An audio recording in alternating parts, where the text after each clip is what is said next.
Assalamualaikum warahmatullahi wabarakatuh. Alhamdulillah wassalatu wassalamu ala Rasulillah wa ala alihi wa sahbihi wa mawalah wa la hawla wa la quwata illa billahi wa ba'd. Terlanjutkan kembali kajian kita, masih membahas tafsir dari juz ke-29, dan kita masuk pada surah Al-Qalam pada ayat ke-10 dan seterusnya. A'udzubillahi minasyaitonirrajim. Bismillahirrahmanirrahim. Wala tuti kulla hallafim mahin hammazin masya'im binamim manna'ilil khairi mu'tadin athim utullim ba'da dzalika zanim. Dan janganlah engkau patuhi setiap orang yang suka bersumpah lagi suka menghina, suka mencela, yang kian kemari menyebar fitnah di mana-mana, yang merintangi segala yang baik dan yang melampaui batas dan banyak dosa, yang bertabiat kasar, selain itu juga terkenal kejahatannya. Ma'asyiral muslimin wal muslimat rahimakumullah. Ayat ini menjelaskan kepada kita tentang sifat-sifat orang-orang kafir Quraisy. Tetapi karena kaidah Al-Quran itu al-ibratu bi umumil lafdi la bi khususis sabab. Ibrah ayat-ayat dalam Al-Quran itu bukan karena khususnya sebab, tapi karena umumnya lafaz. Sekalipun sifat-sifat yang tercela ini menjelaskan tentang sifat-sifat mereka, tetapi ini juga pelajaran bagi kita kaum muslimin untuk tidak tersifati dengan sifat-sifat buruk ini. Apa saja sifat-sifat buruk yang dicantumkan di dalam ayat ini? Di sini Allah Subhanahu wa taala mengatakan wala tuti kulla hallafim mahin. Janganlah kalian patuhi setiap orang yang suka bersumpah lagi suka menghina. Bicara tentang banyaknya sumpah atau banyak bersumpah, kita tahu bahwa kesalahan orang bersumpah itu ada pada 3 perkara. Pertama, seseorang bersumpah dengan menggunakan selain daripada Allah Subhanahu wa taala. Yang kedua, memperbanyak sumpah padahal dia di posisi yang benar.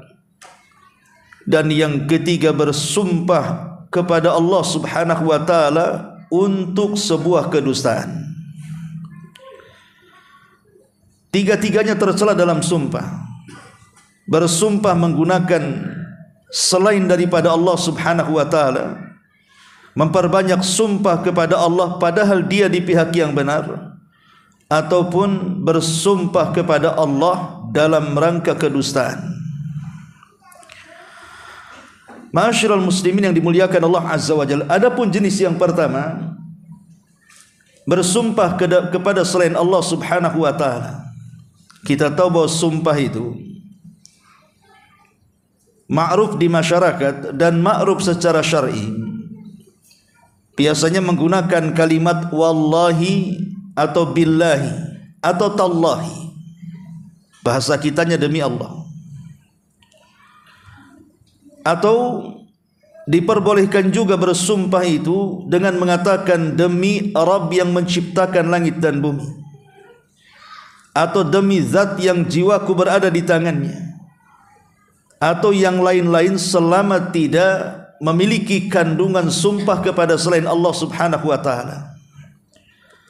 Seperti umpamanya seseorang bersumpah demi Rasulullah, demi Ka'bah, demi Jibril, demi langit dan bumi, demi bintang gemintang, demi bulan, demi matahari, atau boleh jadi menyebut berhala-berhala, demi Lata, demi Uzza dan yang semacamnya. Maka sumpah-sumpah kepada makhluk terlarang dalam Islam, bahkan bisa menjerumuskan kepada syirkul asghar, syirik kecil. Tetapi ingat bahwa syirik kecil itu, walaupun dia kecil, dia lebih besar dosanya dibandingkan dosa besar, dibandingkan berzina, dibandingkan mencuri, dibandingkan membunuh, dibandingkan minum khamar, berjudi dan yang semacamnya. Jadi bukan main-main bersumpah dengan selain Allah Subhanahu wa taala, demi cintaku padamu. Sering antum dengar? Ya. Bersumpah dengan cinta. Maka bersumpah selain daripada sumpah kepada Allah Subhanahu wa taala, ini adalah kesyirikan. Karena bersumpah itu tidak boleh diberikan kecuali kepada Allah Subhanahu wa taala. Makanya di dalam hadis Nabi sallallahu alaihi wasallam, Rasul bersabda, "Man halafa bi ghairillahi faqad asyrak." Barang siapa yang bersumpah kepada selain Allah Subhanahu wa taala, maka dia telah melakukan kesyirikan. Tidak boleh seseorang bersumpah demi Yesus, demi Wisnu, demi Lata, demi Uzza, atau berhala-berhala yang lainnya. Bahkan demi langit dan bumi, demi bintang, demi bulan, dan begitu seterusnya, maka terlarang dalam Islam. Makanya Syekhul Islam Ibn Taimiyah rahimahullahu ta'ala, beliau mengatakan, al-halafu bil makhluqat kal halafi bil ka'bati au qabri syaikhin. Seseorang bersumpah dengan makhluk-makhluknya seperti bersumpah dengan Ka'bah, demi Ka'bah, atau demi kuburan syekh tertentu. Maka kata beliau, saya tidak tahu perselisihan ulama dalam hal ini, bahwa perkara ini adalah makruhatun manhiyun anha, sangat tercela dan dibenci, bahkan terlarang. Tidak boleh bersumpah kecuali kepada Allah Subhanahu wa taala. Makanya Nabi sallallahu alaihi wasallam dalam hadis yang dikeluarkan Bukhari Muslim dari hadis Abdullah ibn Umar radhiyallahu anhuma, satu hari Nabi sallallahu alaihi wasallam menjumpai Umar radhiyallahu an berada dalam tunggangannya, dalam kendaraannya, dan Umar ketika itu sedang bersumpah dengan bapak-bapaknya, dengan bapak moyangnya.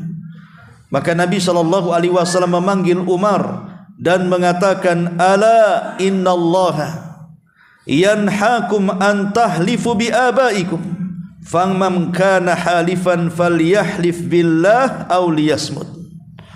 Wahai Umar, sesungguhnya Allah Subhanahu wa taala melarang kalian untuk bersumpah dengan nenek moyang kalian. Maka barang siapa yang ingin bersumpah, bersumpahlah dengan nama Allah. Kalau tidak bisa, maka diam lebih baik. Lihat ketegasan Nabi SAW mencegah, tidak mau ada kesyirikan, walaupun itu syirkul asghar, walaupun itu syirik kecil. Ma'asyiral muslimin yang dimuliakan Allah Subhanahu wa taala. Makanya Abdullah ibn Mas'ud radhiyallahu an, beliau mengatakan dalam perkataannya yang sangat terkenal, la an ahlifa billahi kadhiban ahabbu ilayya min an ahlifa bi ghairihi sadiqa.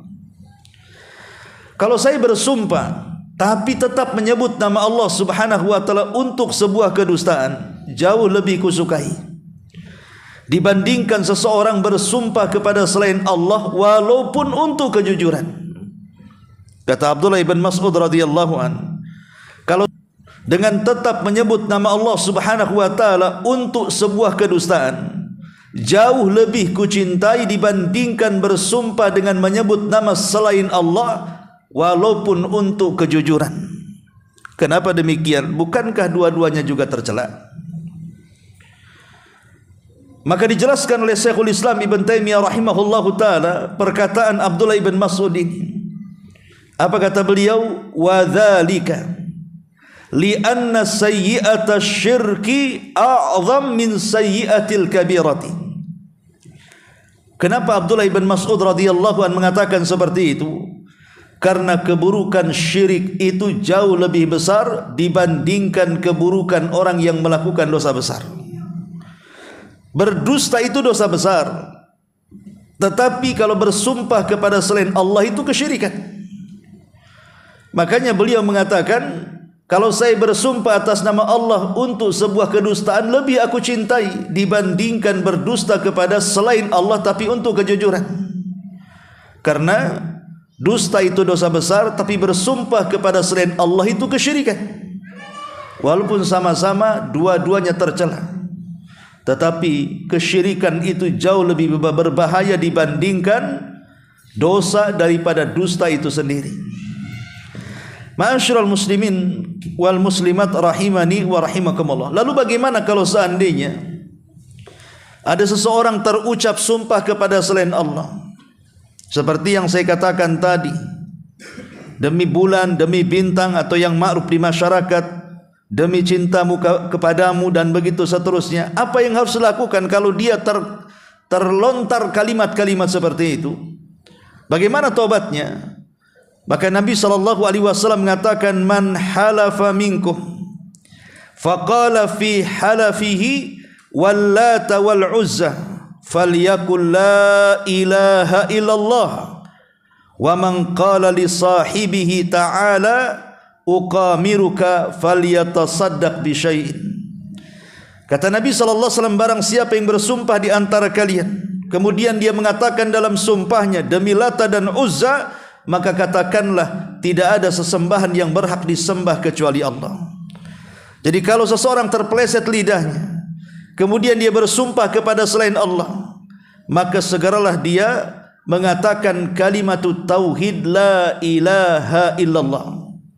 Begitulah cara tobat daripada sumpah kepada selain Allah subhanahu wa ta'ala, supaya kita tidak terjerumus kepada kesyirikan. Ini yang pertama.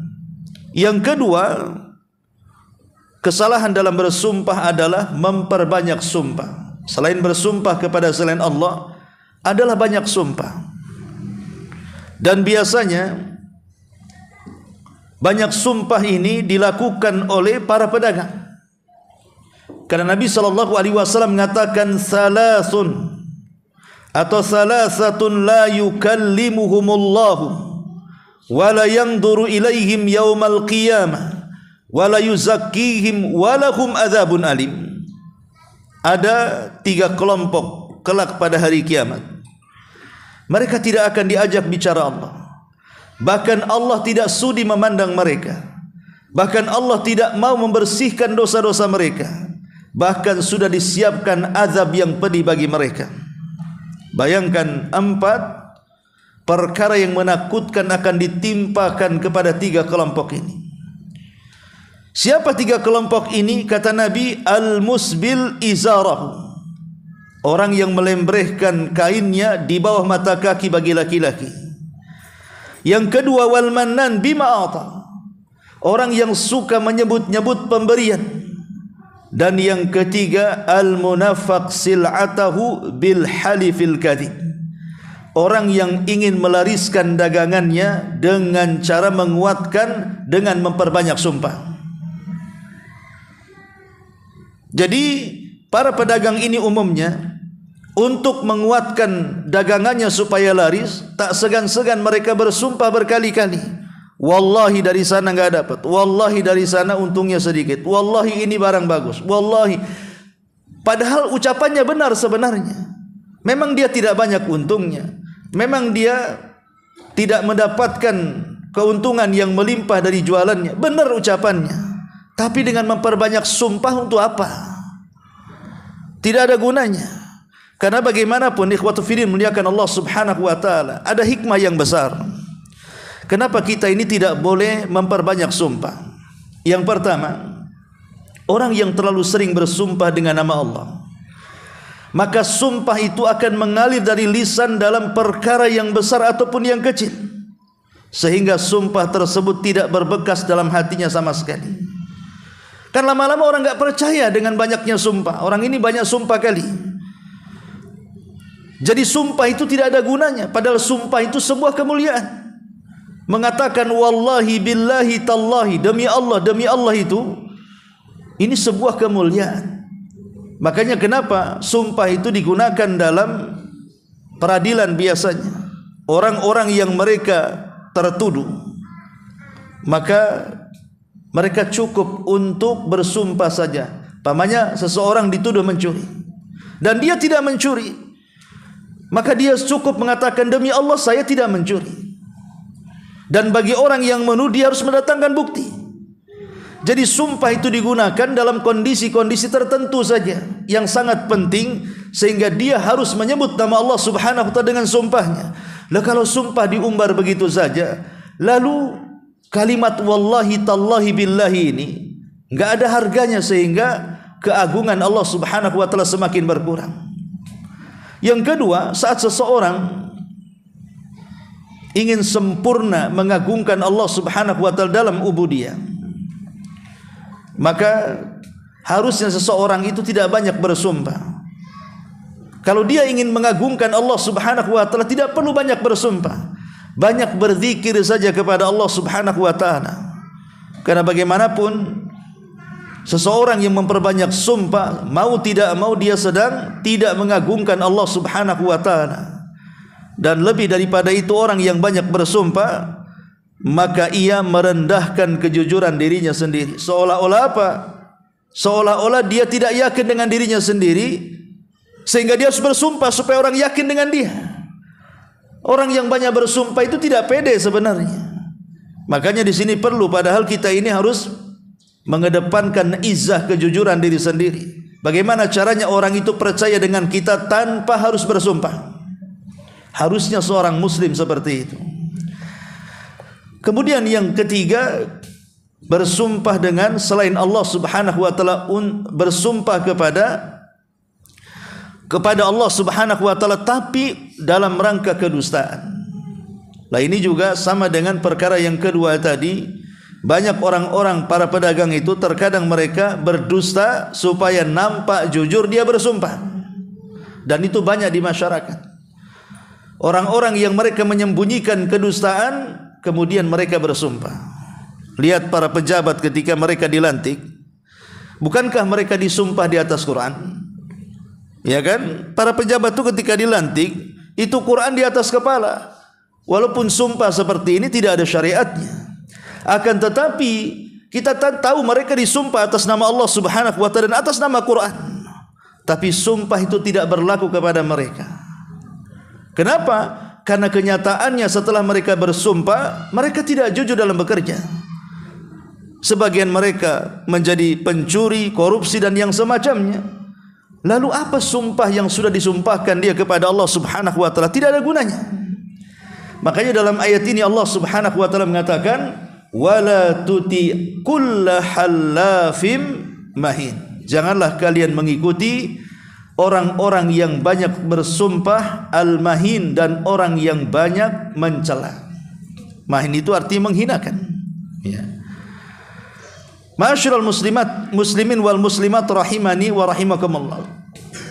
Kita tahu bahwa Islam datang kepada kita ini membawa ajaran kesetaraan. Islam itu datang, ajarannya membawa kesetaraan. Itulah kenapa ditentang oleh orang-orang kafir. Orang-orang kafir Quraisy di zaman itu menentang. Sebab kalau seandainya Abu Jahal masuk Islam, maka dia setara dengan Bilal. Kalau seandainya Abu Lahab masuk Islam, maka setara dengan Khabbab, seorang budak yang masuk Islam. Mereka tidak mau adanya kesetaraan, karena bagi mereka kemuliaan itu ada pada pangkat jabatan, kekayaan dan kepemimpinan. Sementara Islam datang itu membawa kesetaraan.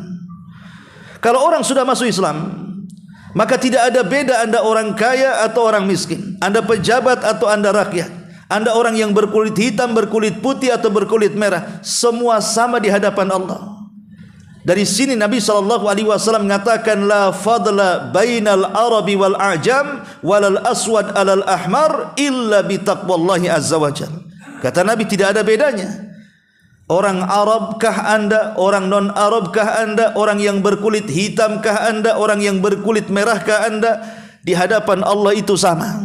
Itulah Islam. Makanya ibadah-ibadah dalam Islam itu semua menunjukkan kesetaraan. Salat berjamaah menunjukkan kesetaraan. Orang kalau masuk masjid, mau kaya duluan, mau miskin duluan, kalau dia mendapatkan saf pertama, maka itulah tempat salat dia. Orang yang berpuasa, mau kaya mau miskin, tetap harus menahan lapar dahaga dan syahwat mulai terbit matahari, mulai terbit fajar sampai terbenam matahari. Orang yang sedang haji, semua menggunakan ihram, dan ihramnya semuanya harganya sama. Semua berpakaian putih. Semua ibadah dalam Islam itu menunjukkan kesetaraan. Artinya kalau manusia dalam Islam itu setara, tidak boleh merendahkan manusia yang lainnya. Kita ini setara. Tidak boleh orang kaya merendahkan orang miskin. Tidak boleh kemudian orang sehat merendahkan orang sakit. Para pejabat merendahkan rakyat. Islam tidak mengenal itu. Makanya ini akhlak orang kafir. Allah mengatakan wala tuti kulla hallafim mahin. Kita tidak boleh menghinakan orang lain. Makanya Nabi SAW mengatakan la tasubanna ahadan. Janganlah engkau menghina seorang pun, kata Rasul. Dan Rasul mengatakan la tahkiranna minal ma'rufi syai'an wa an tukallima akhaka wa anta mumbasitu ilaihi wajhuka inna dzalika minal ma'ruf. Kata Nabi SAW, jangan remehkan sekecil apapun dari kebaikan. Jika engkau bicara dengan saudaramu, entah saudaramu itu miskin, entah saudaramu itu bawahanmu, entah saudaramu itu rakyatmu, maka tetap dalam Islam wa anta mumbasitu ilaihi wajhuka. Tetap kita harus bermuka manis, tersenyum dan mengucapkan kata-kata yang santun. Begitulah Islam mengajarkan. Tidak boleh meremehkan satu dengan yang lainnya. Karena Islam itu hanya mengangkat derajat seseorang itu ditinjau dari iman dan takwanya saja. Anda makin beriman, makin bertakwa, maka Anda lebih mulia dibandingkan yang lainnya.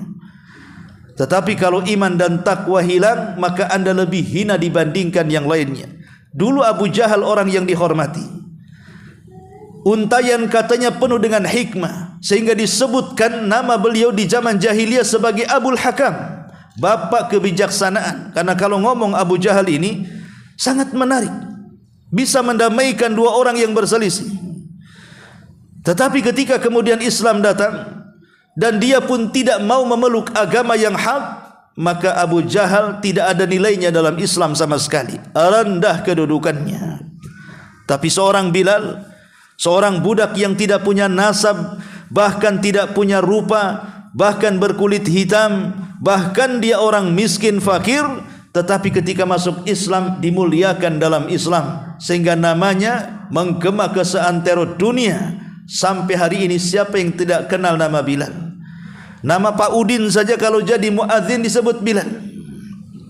Coba bayangkan, ya. Mana Bilalnya? Namanya bukan Bilal Pak Udin, tapi disebut Bilal. Kenapa? Karena Bilal itu dinaikkan derajatnya oleh Allah Subhanahu wa taala karena ketakwaan dan iman. Makanya Islam itu bisa memuliakan seseorang dan bisa menghinakan seseorang.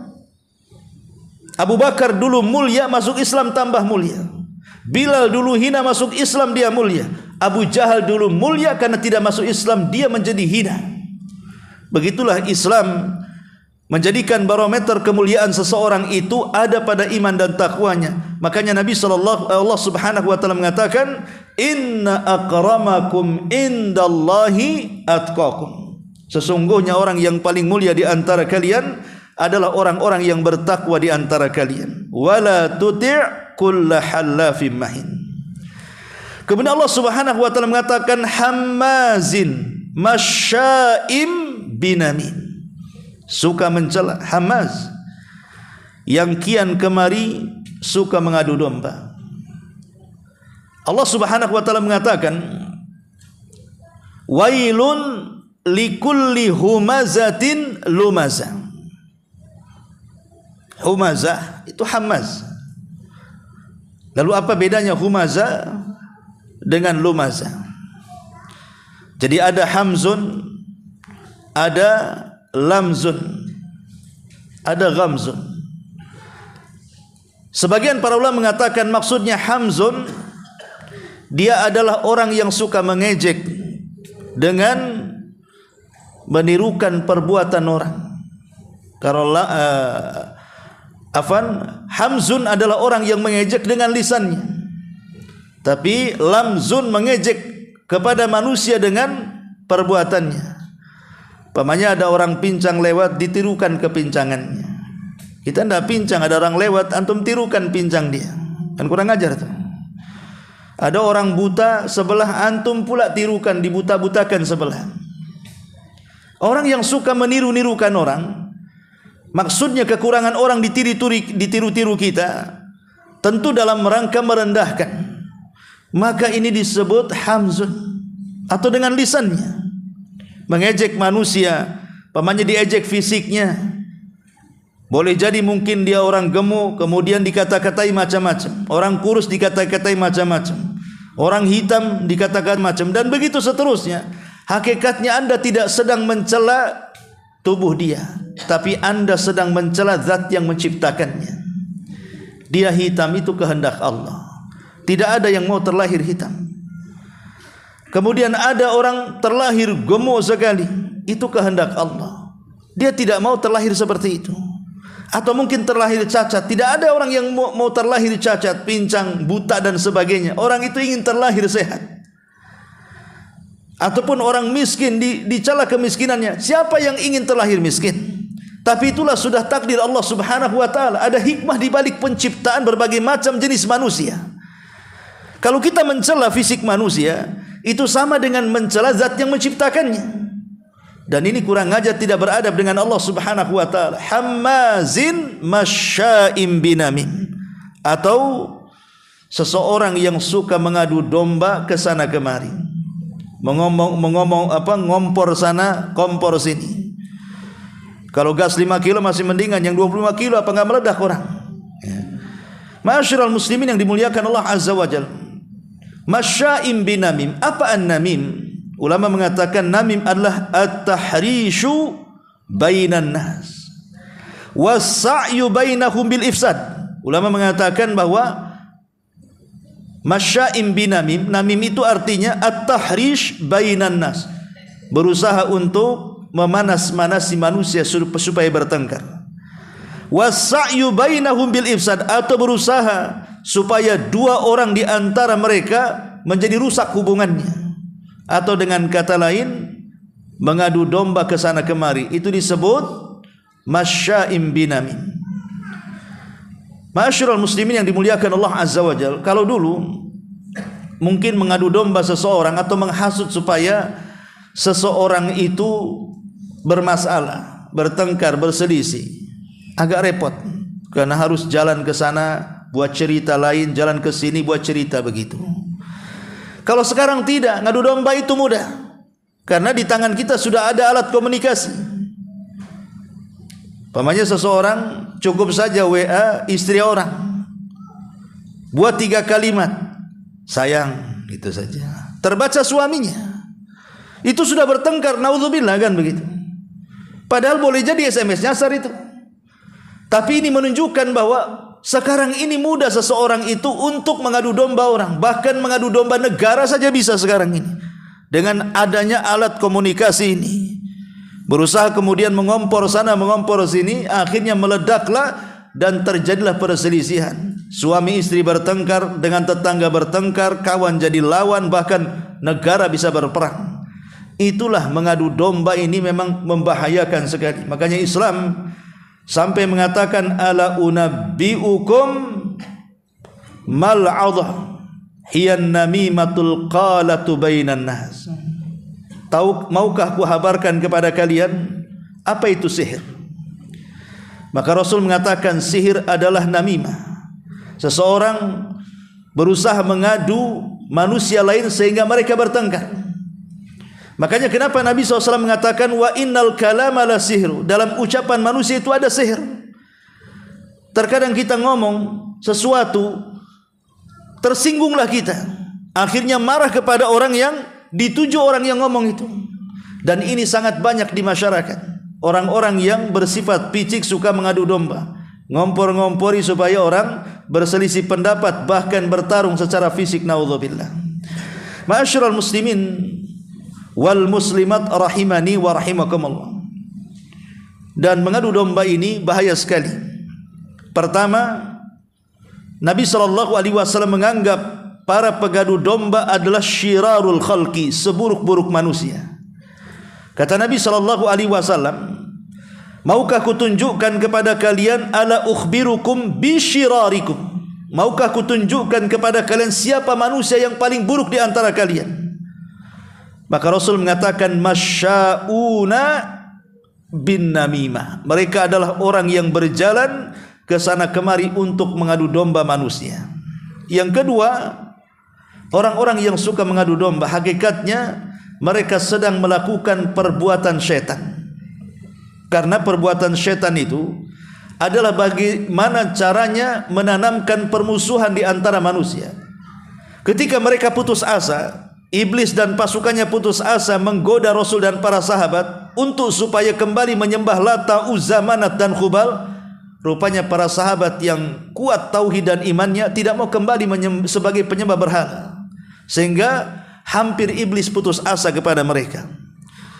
Sampai Nabi SAW mengatakan, inna syaitan qad ya'isa an yu'bada fi jaziratil Arab. Setan itu hampir-hampir putus asa untuk disembah di negeri Arab.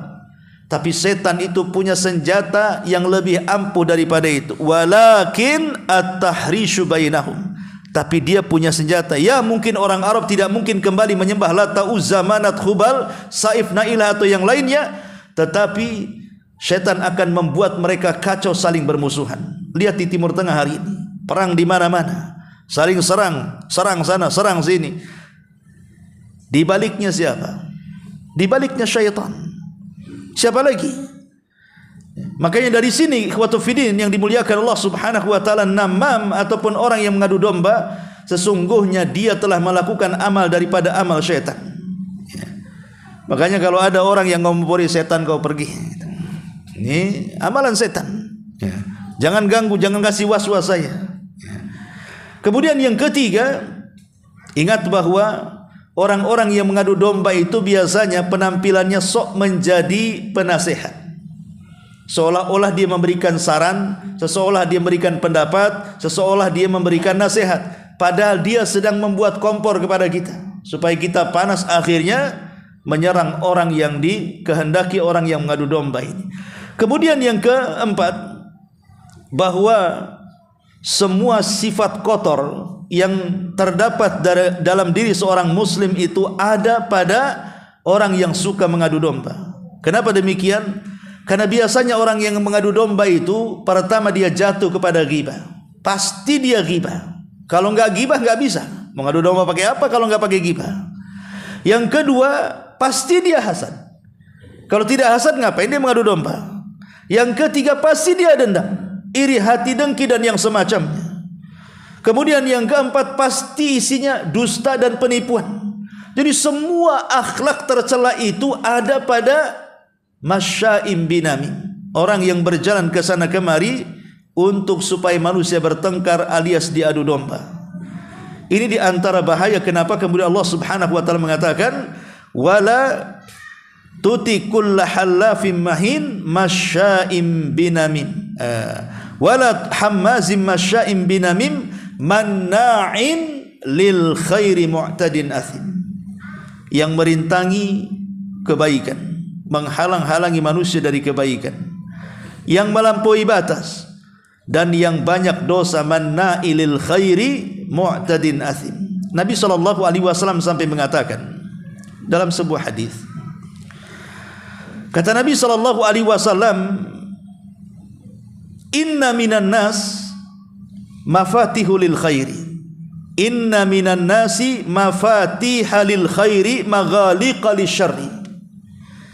Sesungguhnya ada sebagian manusia itu menjadi pembuka pintu-pintu kebaikan, tapi di sana juga ada manusia yang suka membuka pintu-pintu keburukan.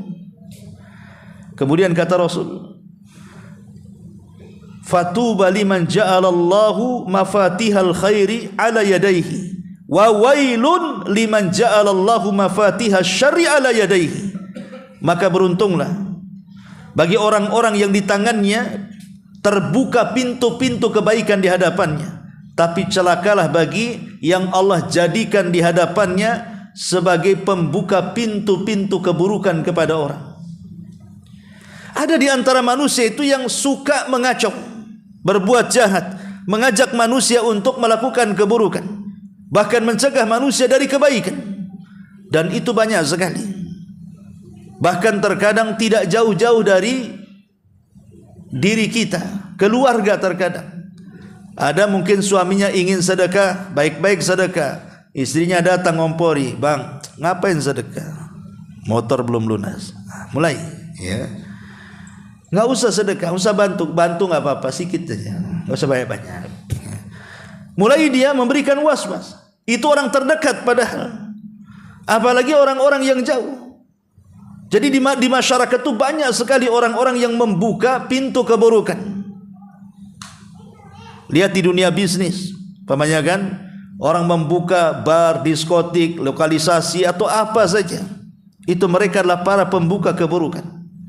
Tetapi ketika ada orang-orang yang membuka pintu-pintu kebaikan, membuat masjid, membuat pesantren, membuat sarana-sarana dakwah, yayasan-yayasan panti asuhan dan yang semacamnya, terkadang kita tidak mau berkorban untuk menyumbangkan harta kita untuk mereka.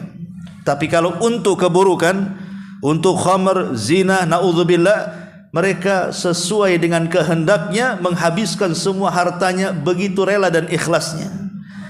Lah manusia ada yang seperti itu. Makanya Allah mengatakan manna'ilil khairi mu'tadin athim. Ada yang mengatakan manna'ilil khairi artinya la yu'addi ma alaihi minal hukum. Ada juga tafsirnya mengatakan orang yang mencegah dari kebaikan itu maksudnya orang yang tidak mau melaksanakan hak dan kewajibannya. Istri tidak melaksanakan hak dan kewajiban kepada suami atau sebaliknya. Orang tua tidak pernah melaksanakan hak dan kewajibannya kepada anak dan sebaliknya. Orang tidak pernah melaksanakan hak dan kewajiban kepada tetangga atau sebaliknya. Ataupun melaksanakan hak dan kewajiban kepada kaum muslimin atau sebaliknya. Maka mereka adalah orang-orang yang disebut manna'in lil khairi mu'tadin athim. Ada juga mengatakan manna'in lil khairi, maksudnya orang yang tidak mau berbuat baik. Orang yang tidak mau berbuat baik, tidak mau menolong saudaranya, membiarkan saudaranya. Ada juga yang mentafsirkan maksudnya orang yang tidak mau menyambung silaturahim. Ada juga yang mentafsirkan maksudnya orang yang tidak mau bersedekah dan membantu sesamanya. Jadi ada beberapa penafsiran tentang manna'ilil khairi mu'tadin, maksudnya melampaui batas. Sebagian ulama mengatakan melampaui batas artinya kalau dalam infak jatuh kepada israf dan tabdzir. Israf dan tabdzir artinya menghambur-hamburkan kekayaan bukan pada tempatnya. Itulah namanya israf dan tabdzir. Kalau tabdzir, ulama mengatakan tabdzir itu atau dengan kata lain mubadzir. Mubadzir itu artinya dalam hal yang baik tetapi berlebihan. Umpamanya beli makan untuk 2 orang tapi beli makan 1 kampung. Akhirnya ketika makan tak habis dibuang. Itu namanya mubadzir. Dan itu kawan daripada syaitan. Kalau israf artinya seseorang kemudian membelanjakan walaupun kecil tidak banyak, mungkin Rp2, Rp3, Rp1.000, Rp2.000, tetapi untuk hal-hal yang diharamkan Allah Subhanahu wa taala. Maka dua-duanya tercela dan itu disebut mu'tadin. Kemudian al-athim, orang yang banyak melakukan kemaksiatan kepada Allah Subhanahu wa taala.